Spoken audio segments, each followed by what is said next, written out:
Valentina Montealegre es administradora de empresas de la Universidad Nacional de Colombia, becaria de la OEA y del Grupo Coimbra. Ella es magíster en Geografía Agraria de la Universidad Federal de Uberlandia y es integrante del Laboratorio de Economía, Espacio y Poder. Sus temas de investigación son reforma agraria y ordenamiento territorial campesino. Bueno, buenas tardes. Muchas gracias por la invitación a participar de este evento. Bueno, las reflexiones que vengo a traerles hoy hacen parte específicamente del segundo capítulo de mi tesis, que se llama Entre las vías de hecho y las vías de derecho, ordenamiento territorial campesino como propuesta de reforma agraria. Y básicamente como voy a empezar a hablar de la centralidad de la deuda irresuelta de la reforma agraria como fuente de conflictos que son los que nutrieron el conflicto armado, que es como la base principal de la problemática de la restitución de tierras. Entonces, para eso, bien.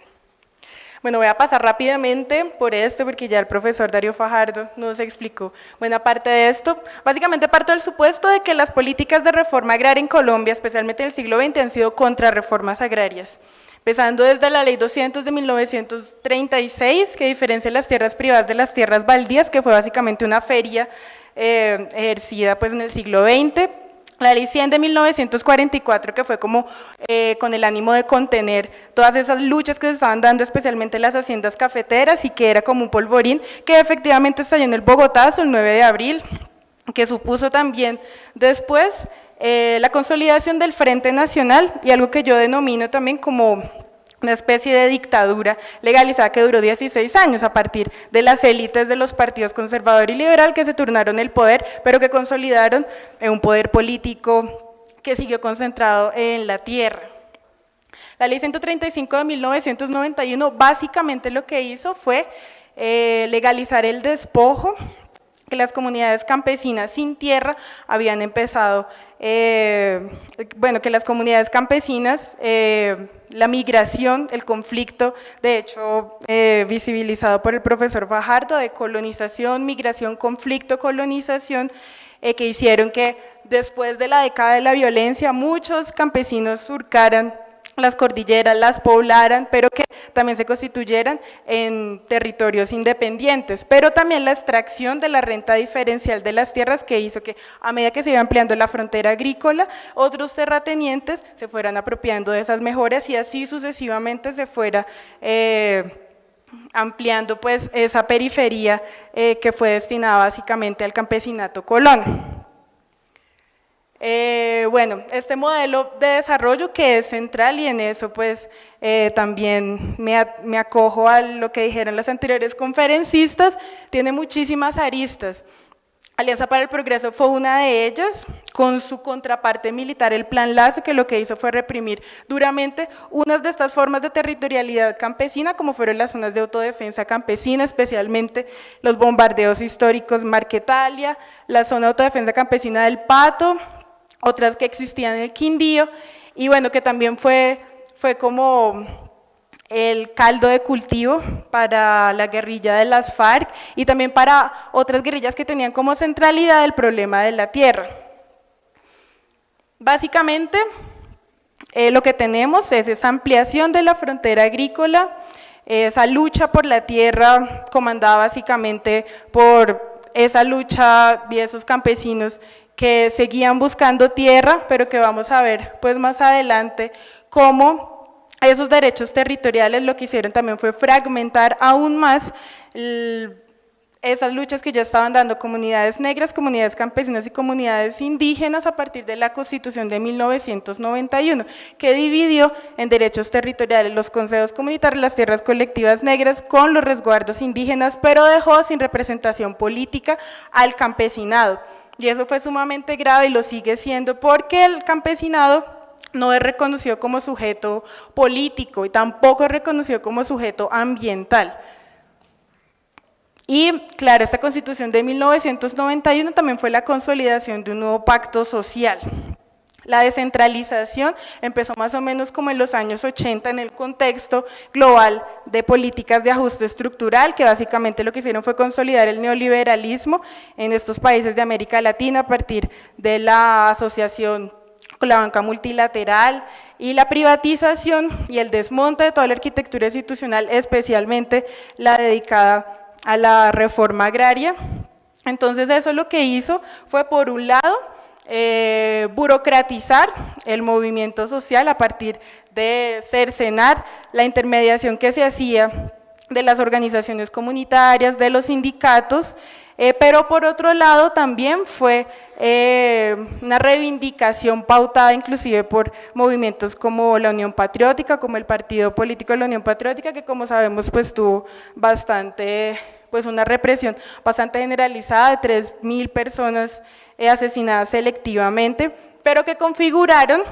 el escenario político y el Estado como un campo en disputa que justamente pues estaba asociado a este tema de la tierra. Quisiera que viéramos, digamos, en esta perspectiva, esta confrontación con el modelo de desarrollo.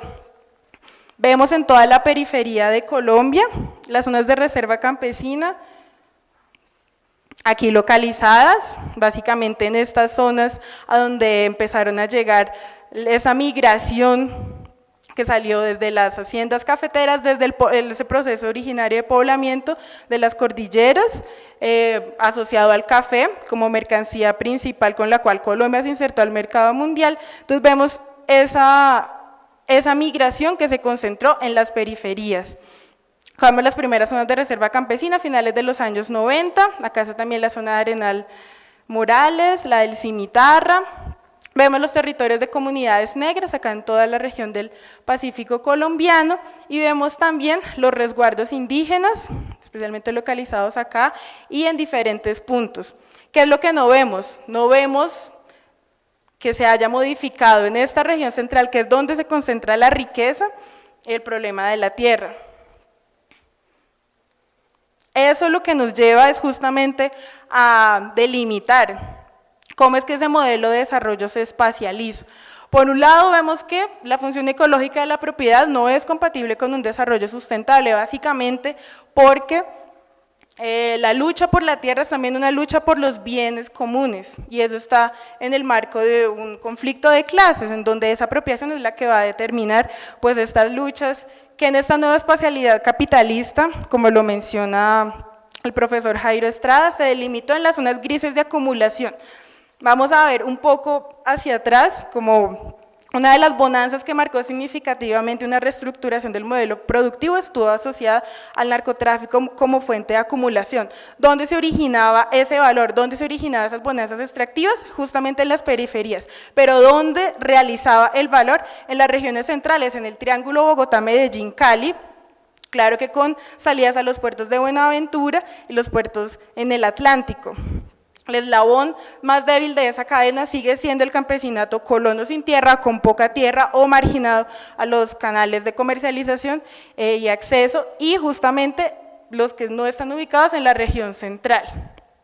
Por eso tenemos que entre 1997 y 2002 apenas hay 7 zonas de reserva campesina con 893.265 hectáreas, subrayando que durante el gobierno de Álvaro Uribe Vélez, estos 8 años, hubo una suspensión definitiva de las zonas de reserva campesina. Recordemos también que ese es el único instrumento de reforma agraria que existe actualmente en el país, la Ley 160 de 1994. Esto lo que nos dice es que consolida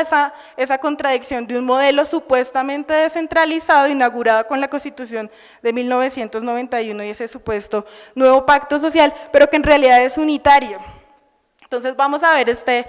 gráfico, son datos del profesor Darío Restrepo, que lo que hace es visibilizar dónde está concentrada la riqueza medida a partir del Producto Interno Bruto. En el nivel alto, con el 60% de la riqueza, están apenas 5 de 32 departamentos: Bogotá, Antioquia, Valle, Cundinamarca, Santander y Atlántico. Esto mide los años justamente desde donde se empezó a realizar la descentralización política administrativa. Entonces vemos que no hubo ninguna diferencia pasando del 64,66 a 64,74. El nivel medio corresponde a 12 de los 32 departamentos, concentrando más o menos un 27%, que pasó luego en 2004 a 25,93%. Y ojo con esto, y muy importante,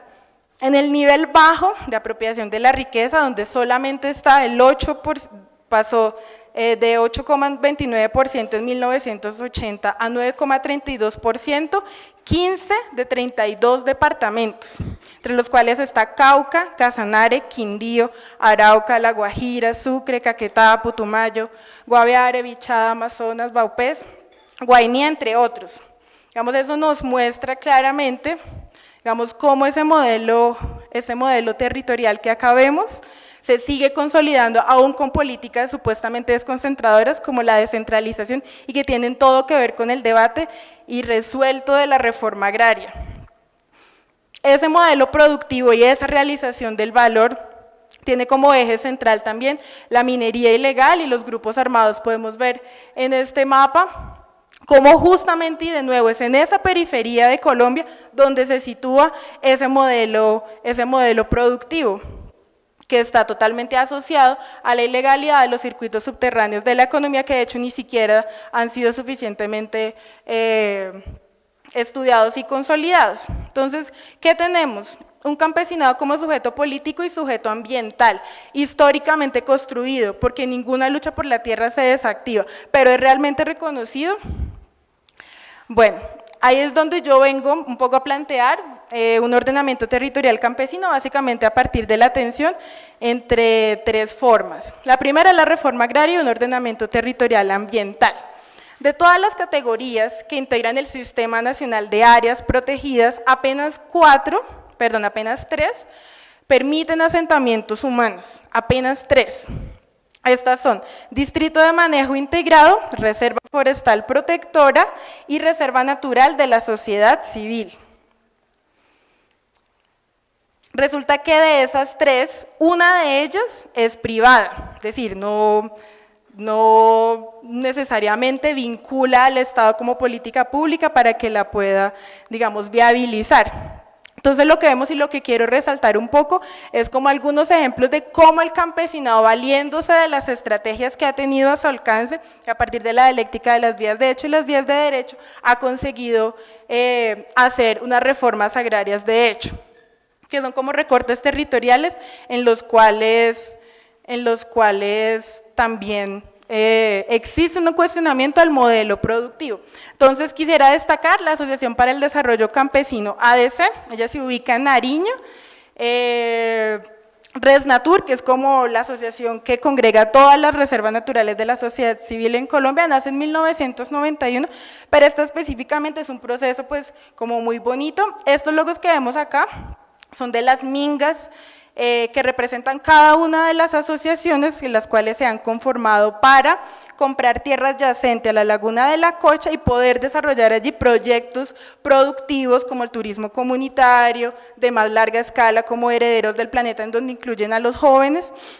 y que, digamos, hunde sus raíces en el trabajo que hizo la NUC en Nariño, pero también en la conjunción con el movimiento ambientalista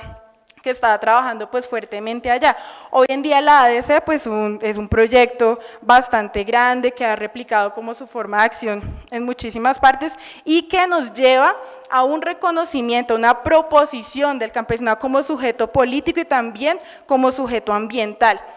a partir de un cuidado de los recursos y también a partir de una consolidación de una vida digna para sus gentes. Ese proceso inició con mujeres, una cooperativa de mujeres, y hoy en día pues ya tiene bastantes mingas como estas que vemos acá. Bueno, los distritos de manejo integrado, hay otras experiencias bastante enriquecedoras, por ejemplo los sistemas de páramos y bosques altoandinos,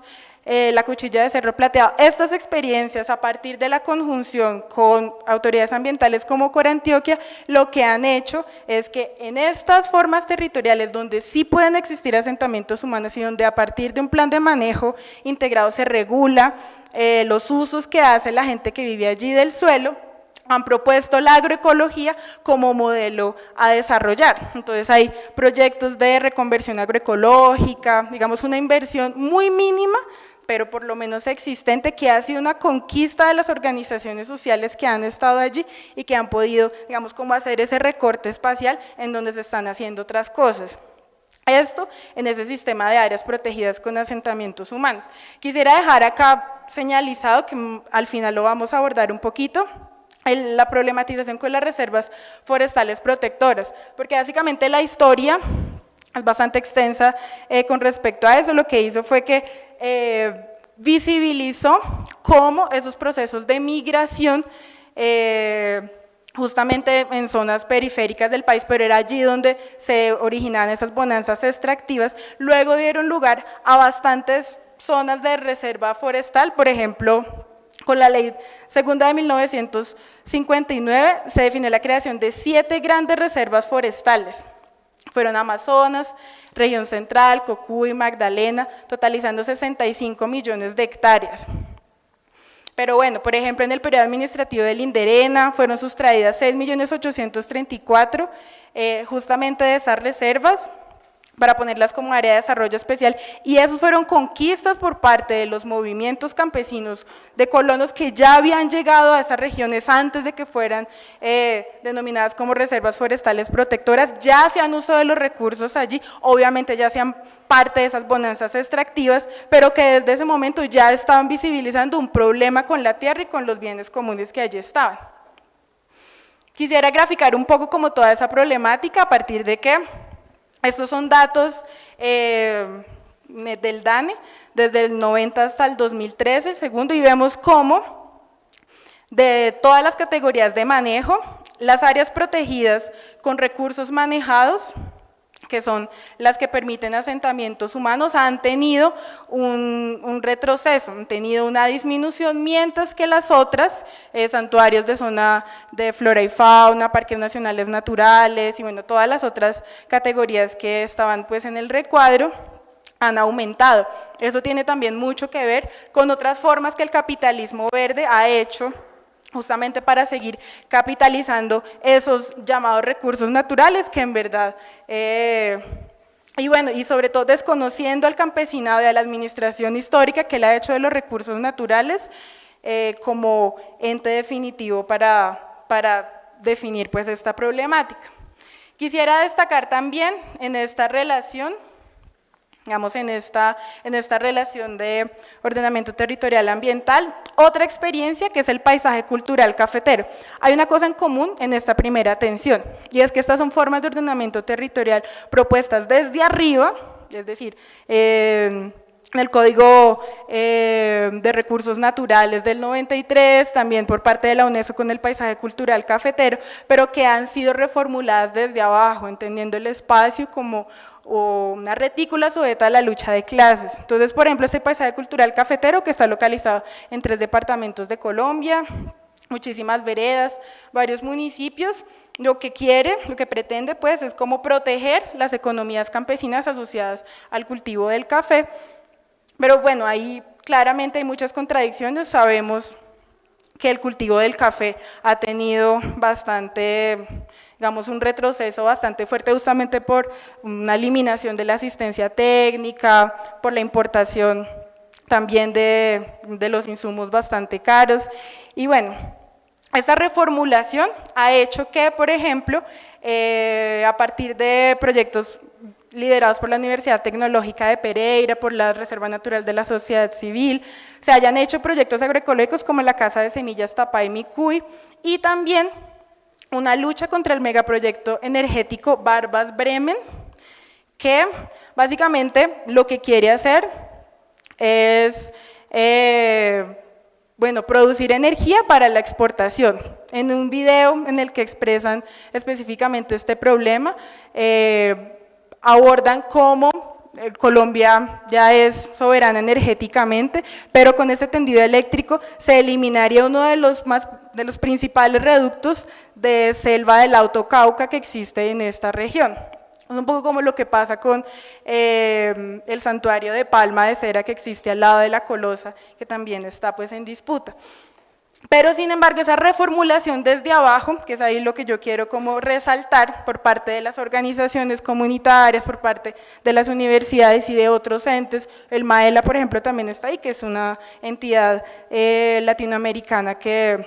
promueve la agroecología, lo que busca justamente es que a partir de esa forma territorial se pueda hacer frente al modelo de la matriz mineroenergética.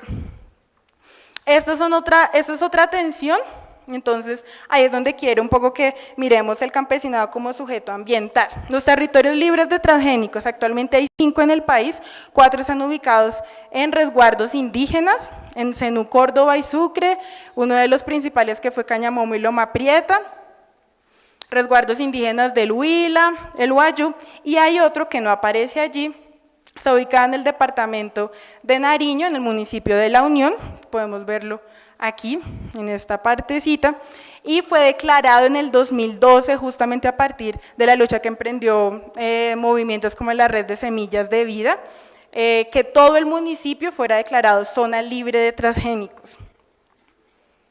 Entonces, digamos, en este modelo que propone esta red de semillas libres está un modelo biodiverso, público, adaptado a condiciones climáticas locales, de bajo costo y agroecológico. Ahí hay un sujeto político, hay un sujeto ambiental, claro que lo hay.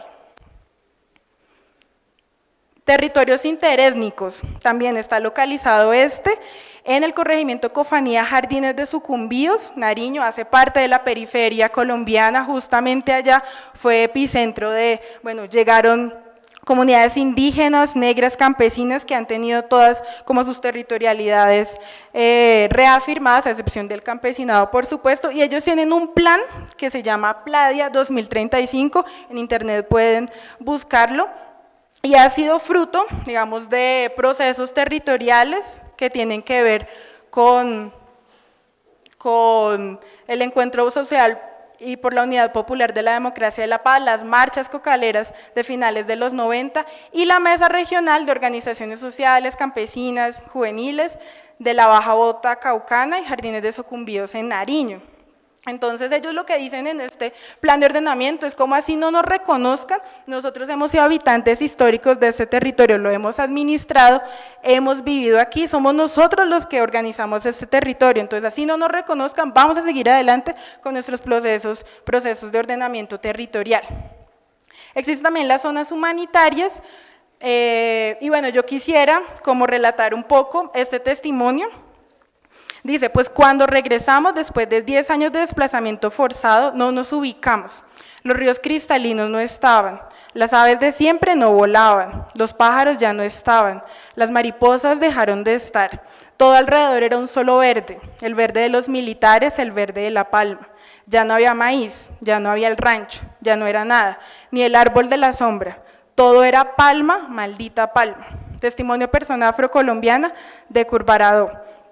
Estas zonas humanitarias nacen a partir del Convenio de Ginebra de 1945 y lo que buscan es básicamente hacerle un frente a toda la acción de los grupos armados que, como lo mencionaba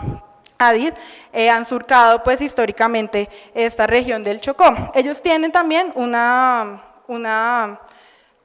propuesta que se llama Zona de Biodiversidad, que lo que busca es básicamente seguir perviviendo las tradiciones productivas asociadas a las azoteas y a formas de permanecer en el territorio y también reafirmarse identitariamente. Tenemos la comunidad de Paz de Apartado, que también pues es una propuesta de frente al conflicto armado y a cómo vivir en paz y a cómo plantearse otro proyecto de sociedad. Tenemos los territorios interétnicos del Cauca, que esta es una propuesta de ordenamiento territorial planteada en escenarios como la cumbre agraria, étnica, campesina y popular, que están en proceso de ser reconocidos. Esta cumbre agraria, digamos, es lo que, digamos, como la congregación de todas estas luchas sociales y populares que se vieron gravemente estigmatizadas y mermadas, especialmente en la década del 2000, finales del 99, donde el paramilitarismo irrumpió con muchísima fuerza, pero también porque implantó un proyecto económico. Digamos, en ese testimonio lo que vemos es que antes había biodiversidad, había maíz, había un montón de elementos que cuando llega el paramilitarismo implantar la palma, justamente en esta zona humanitaria, que es Curvarado, la Operación Génesis, finales de los 90, allí es donde se localiza eso, es allí donde empieza el monocultivo, es allí donde empieza ese modelo que realmente no tiene nada que ver con los sujetos ambientales y políticos que han administrado ese territorio y que que tienen otras propuestas. Bueno, un poco como en los territorios agroalimentarios que nacen también a partir de este paro agrario del 2013-2014, también propende por un reconocimiento de la territorialidad campesina, por proteger y defender el agua, la naturaleza y los demás bienes comunes. Allí hay, por ejemplo, una delimitación tanto de los puntos de movilización del CNA, que fue una de las, como de las tres bases que salieron fuertemente al paro, y las aspiraciones de esos territorios agroalimentarios. Esto que nos lleva también a problematizar justamente la coca, que fue ese punto de enlace del narcotráfico como modelo de acumulación y esa economía subterránea asociada a la guerra, es acá donde se ha atomizado ese modelo de la coca. Los campesinos lo tienen claro hace mucho tiempo, ellos se ven constantemente afectados por este modelo de la coca, por las aspersiones, por todo el proceso de estigmatización que viven ellos diariamente. Entonces, se han agrupado en la Coordinadora de Organizaciones de Cultivadores de Coca, Amapola y Marihuana, COCAM, también, digamos, consolidada a partir de la Cumbre Agraria, Étnica y Popular. Y bueno, una de las cosas que dicen es, no somos narcotraficantes, somos cocaleros, somos campesinos y tenemos estas propuestas.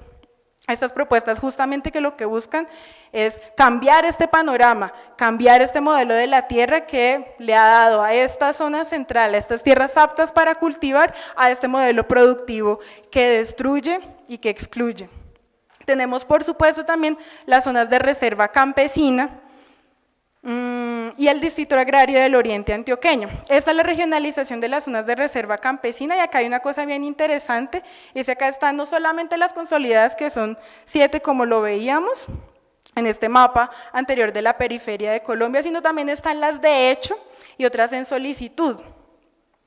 conformando también un sistema nacional de zonas de reserva campesina que pugna por ser reconocido. Esa fue una de las reivindicaciones que se hicieron en el último paro agrario, está en el pliego de exigencias, y es muy interesante porque a partir de esa dialéctica de las vías de hecho y las vías de derecho, los campesinos han dicho, no nos reconocen ni como sujetos políticos, ni como sujetos ambientales, entonces vamos a constituirnos en esas zonas de reserva campesina, de hecho nosotros mismos nos reconocemos y establecemos espacios de negociación e interlocución como la Cumbre Agraria. Bueno, esta es una parte del tercer capítulo, pues que hice básicamente